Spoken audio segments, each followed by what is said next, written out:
Do you know? Have you heard? Has it not been told to you from the beginning? Have you not understood since the earth was founded? He sits enthroned above the circle of the earth, and its people are like grasshoppers. He stretches out the heavens like a canopy and spreads them out like a tent to live in. He brings princes and reduces the ruler of this world to nothing. The sooner they plant it, no sooner than they bear a sound. No sooner do they take root to the ground than he blows on them and wither. And the whirlwind sweeps them away like a chaff. To whom will you compare, or who is my equal? Says the Holy One. Lift up to your eyes and look to the heavens. Who created all these? He brings out the starry host, but one by one calls forth each of them by name. Because of his great power and mighty strength, not one of them is missing. Why do you complain, Jacob? Why do you say, Israel? My way is hidden from the Lord, and cosmically disregarded by my God. Do you not know? Have you not heard? The Lord is everlasting God, the creator of the ends of the earth. He will not grow tired or weary, and his understanding no one can fathom. He gives strength to the weary, increases the power of the weak. Even the youths grow tired and weary, and the young men stumble and fall. But those who hope in the Lord will renew their strength. They soar on wings like eagles. They run and not grow weary. They will walk and not be faint. Good job.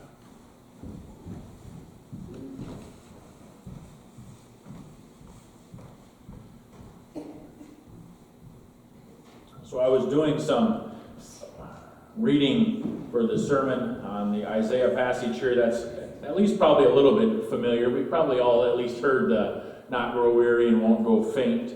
And I read a sermon.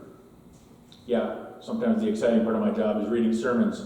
Sometimes it sparks some ideas. But there was a good one written by Joel Pankow. And he talked, the title of the sermon was Don't Live Your Life Like a Drowning Rat. And there was an example at the end of the sermon that I might share with you of a study with rats that was done. Not much to do with the sermon. But the title drew me, and I thought, oh, that's interesting. I don't want to be a drowning rat. So his sermon sparked this sermon. Are you ever just tired? Like I was asking the kids as the children's sermon, if they ever get tired. And most of the time with kids, tired means I was up too late last night or I didn't get enough sleep. And sometimes that's true for us adults too, but sometimes we're just tired because we're flat wore out. I'm tired. And it's not because I was up too late last night watching a show that promised me evidence that Bigfoot was real, or that I fell asleep on the couch and I forgot to put the bread in the oven and woke up at 3 a.m. in a panic. But why is it so hard to fall asleep when you wake up in the morning? Right? I mean, I can fall asleep numerous times in my chair during the day, no problem. But I get up in the morning and it's impossible to go back to sleep. Is that old age? That's a tangent, I don't know. But I'm tired. But I'm also sometimes just tired, like some of the examples of the people from the Bible. If you think of people in the Bible who are tired, I think Moses is a perfect example. Here's a guy who had moved away from his problems in Egypt and was doing just fine, married, and all of a sudden God says, I need you to go back and lead a couple million people out of slavery and across this desert to the promised land. Moses agrees eventually, but all those people do is whine and complain the whole way. Eventually, even Moses gets tired of it and whines and complains and ends up taking 40 years to get him where he needs to go. You can just hear in those stories that he's just frustrated and tired. Maybe a better example is Elijah, a great prophet, who sets up this battle between his God and the God of the other prophets, and God comes down in this big storming fire and kills all the other prophets and shows how powerful God is, and the response was the queen or the ruler of the day was going to kill him, so he's got to run. He gets to, runs away, finds a little shade in a tree, and sits down and said, I've had enough, Lord, just take my life. I'm better off dead than alive. Worn out, tired, he's done. Those kind of examples. Not being tired from he didn't get enough sleep, but tired of just the day-to-day life. We've all been there. Frustrated, just kind of, You're annoyed with your spouse's annoying habits. Not you, dear. There are none. You grow tired sometimes of the same arguments, or parents, like I said, grow tired of telling the children the same thing over and over again. Kids get tired of hearing the same thing over and over again. Do your homework, do your chores. Or if you kind of have a nagging backache or pain that just always is with you, kind of gives you a sense of weariness and being tired. Sometimes it's a loss of a loved one, and you just feel that loneliness or that darkness that you know that can't be replaced. And you just feel wore out. Do you ever get there? Sometimes I get there. You get tired of planning, worrying, thinking about the future. You get tired of hearing on the news of what's next around the corner, or just seeing people being mean to each other all the time. There are all kinds of reasons to be tired and weary, especially what we've dealt with the past year and a half. It's easy to say, I'm just tired of it all. And that weariness kind of settles and seeps into your bones. And then you get this story from Isaiah. It's happening in a time when Israel is probably just about ready to be done with exile. Meaning their land had been conquered for a while, and some of the more important people had been taken away to live in the foreign land, and a few had stayed behind. They're just getting to the time now where they get to go back, possibly, to repopulate. Of course, where they're going back to is destroyed, beaten down, nothing real good to go back to, lots of work to be done. So they're kind of feeling the same way. Tired, weary, beat down, wondering what's next. And here we get Isaiah's response. The prophet saying to them, kind of giving them a bit of a quiz, I guess. Do you not know? Have you not heard? The Lord is the eternal God, the creator of the heavens and earth. He will not grow tired. He will not become weary. No one can find a limit to his understanding. Basically, Isaiah's response to remember who God is. They had to be thinking that their God wasn't the most powerful because they had been conquered by a different land, worshiping different gods. And Isaiah is basically saying, just remember what God had done in the past. Of course, there's a big difference between knowing something and then believing something and living it. That's kind of where the rubber meets the road. I can say I know something, but it's one thing to believe it and to live as if it's true. Isaiah is telling them, as he tells us, that God is almighty, eternal, no limit to God's understanding. God knows our weariness.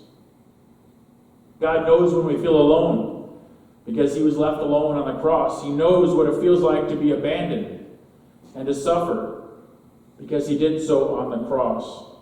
God knows what it is to be weary and tired. Examples of Jesus sleeping on the boat in the middle of a storm, or Jesus going off in the Garden of Gethsemane to pray alone. God has been everywhere. God knows how we're designed, how our minds work. He knows what our greatest fears are. He knows what our greatest needs are because God created us that way. He already knows what makes us weary. He knows what wears us out. And it should affect the way we feel about God and how often we go to God when we feel that way. The neat thing is that God will not grow tired, will not become weary. But if he doesn't grow weary and he doesn't grow tired, what does this mean for me?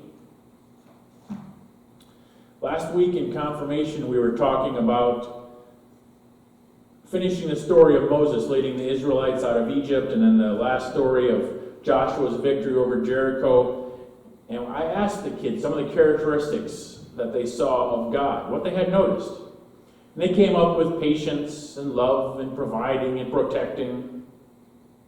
And I asked them, who does that remind you of? Besides God and Jesus, of course. And they said, a parent. I said, you're right, it is a parent. A parent. Sorry. I didn't teach you the pun jokes, I had to try it there. God is a loving parent. You can't read through the Bible and see God's interaction with people and not notice that God is much like a parent dealing with a bunch of kids. And I can see that in the way God deals with me in my life. But lucky for me and for us that God is the perfect parent.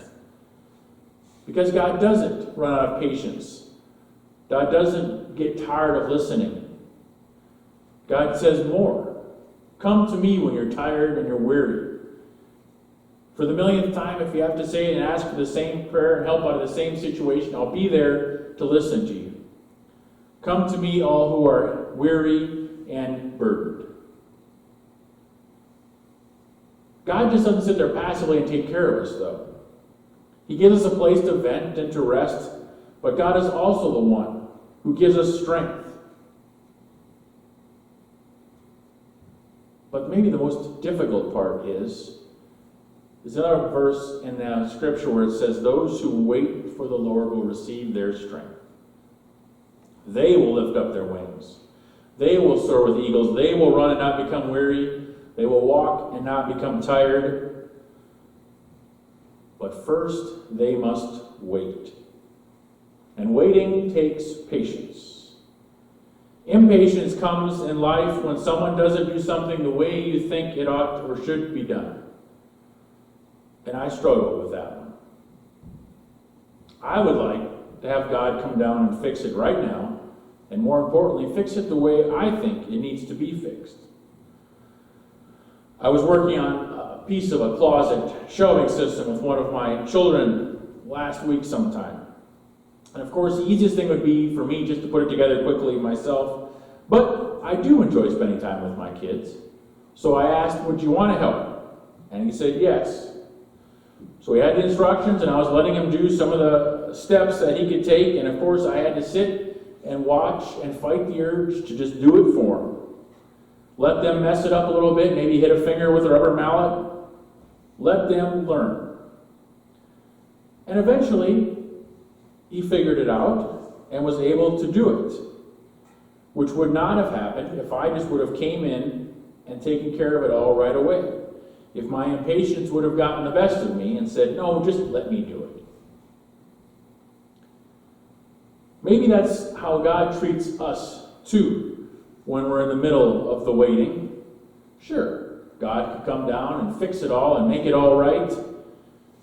May not be the way we think it should be right. But maybe God sees that we also need to learn some lessons found in the waiting. Those lessons may not be obvious until after the period of waiting and weariness or the difficult time has passed, but usually you can look back and say, there's something I learned from that. Waiting takes faith. Some translate it as hope. They can both mean the same thing. They can mean both things. We wait in eager expectation for God to do something about our problem. But we need to realize that God knows the situation we're in. God knows what He's doing. He knows when to do it, and we don't have to panic. We don't have to give up. We don't have to take matters into our own hands. There are countless examples, probably in our own lives, definitely in the Bible, of people taking things into their own hands and not waiting for God, and some pretty severe consequences from doing that. Yes, God still worked on the problem and still used them, but there were consequences that they had to deal with.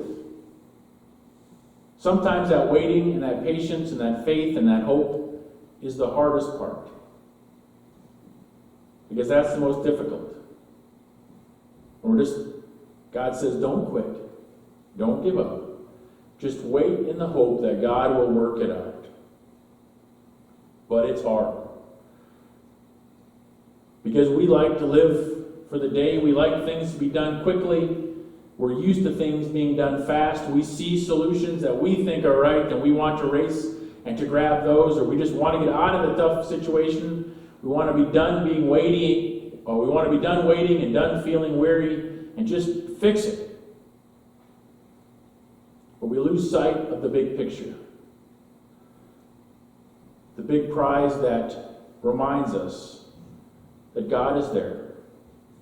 God is in control, even though we may not understand, we may never understand exactly what was going on or what God's plan is. We are asked just to wait and don't quit and don't give up.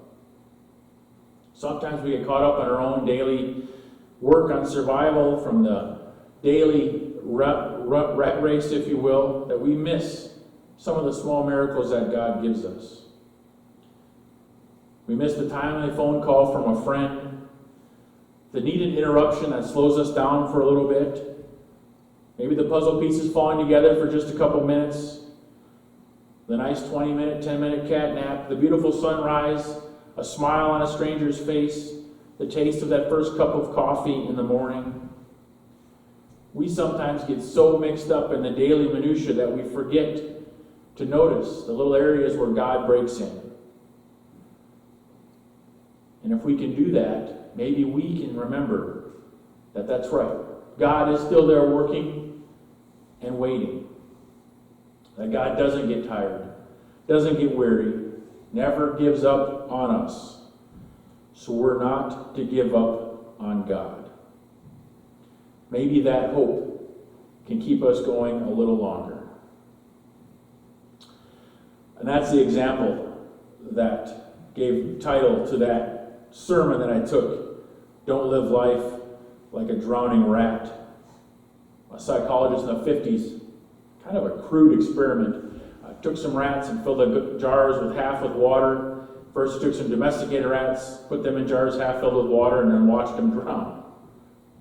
3 rats would die quickly, but then the rest of the 9 would keep swimming. Then he took a bunch of wild rats, and he put them in there, and he figured they would fight harder, but they all ended up drowning. Every one of them. So he wondered why. Why did some of the domesticated rats keep swimming? Why did all the wild ones drown? So he tweaked the experiment. He took a bunch of similar rats and put them in the jar, and just before they were about to drown, he picked them out of the jar and held them for a while. Then he put them back in. And he said, in this way, the rats quickly learned that the situation is not actually hopeless. When they learned that they weren't doomed, that the situation was not lost, that there might be a helping hand at the ready, they had a reason to keep on swimming. And they did. They didn't give up. They didn't go under. He said, there are obviously many differences between humans and rats, but one similarity stands out. We all need a reason to keep swimming. So I guess we can be like Dory in the Finding Nemo stories and just keep on swimming. God asks us and reminds us to not give up, to have faith, to have hope. There is a plan in place which we may not see or understand. We're called to just keep working towards that. Keep having faith and hope that God is there at the end.